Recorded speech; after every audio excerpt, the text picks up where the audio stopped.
myriad of small lines, and Konstantin Bronzit's comic figures come to life. He's considered Russia's leading director of animated films. Could he imagine doing anything else? Not at all.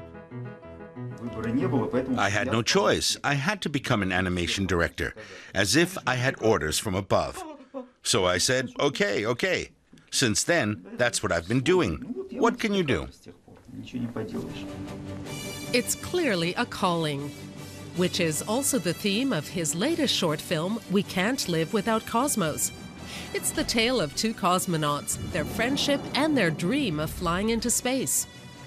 The movie was hugely successful at international film festivals and was even nominated for an Oscar.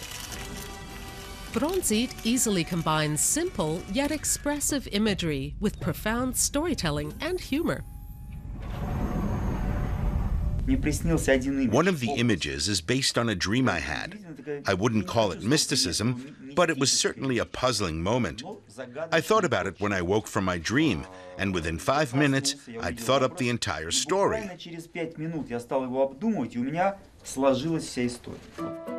The film took 4 years to complete. In the end, an entire studio was involved in producing it. Konstantin Bronzit is a team player. His Melnitsa animation studio in St. Petersburg has 250 employees, making it one of Russia's largest. Look at this chaos. This is how real artists work. The studio draws many of its cartoons by hand, but also makes modern 3D animation. It produces blockbusters for the Russian market for just a fraction of what US competitors like Pixar invest in films.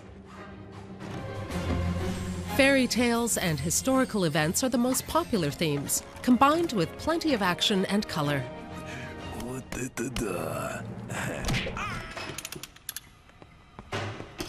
Lavatory Love Story, however, is much more minimalistic in terms of imagery.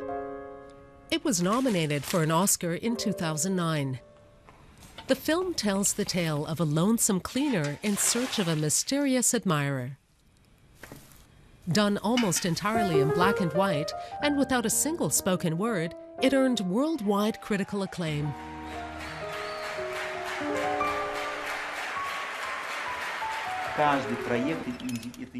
Every production is like a small world of its own.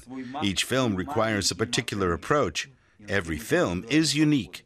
This is an expression of my absolute artistic freedom. St. Petersburg is the birthplace of Russian animation films. The first animation projects began here even prior to the October Revolution in 1917. In Soviet times, it became a pendant to the US Disney cartoons. So instead of Mickey Mouse and others, furry cartoon creatures like Cheburashka entertained Soviet children.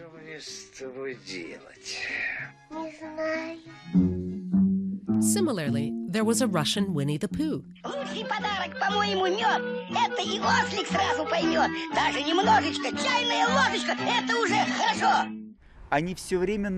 Soviet cartoon films always try to educate,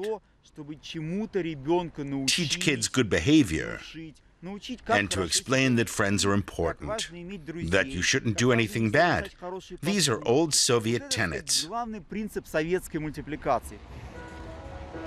But Konstantin Bronzit doesn't weave ideology or moral appeals into his films. We Can't Live Without Cosmos is a case in point. Space travel was a matter of pride for the Soviet Union and represented competing with the US. But in Bronzit's film, space is merely the backdrop. The focus is clearly on a deep friendship and the dream of flying, with all its challenges.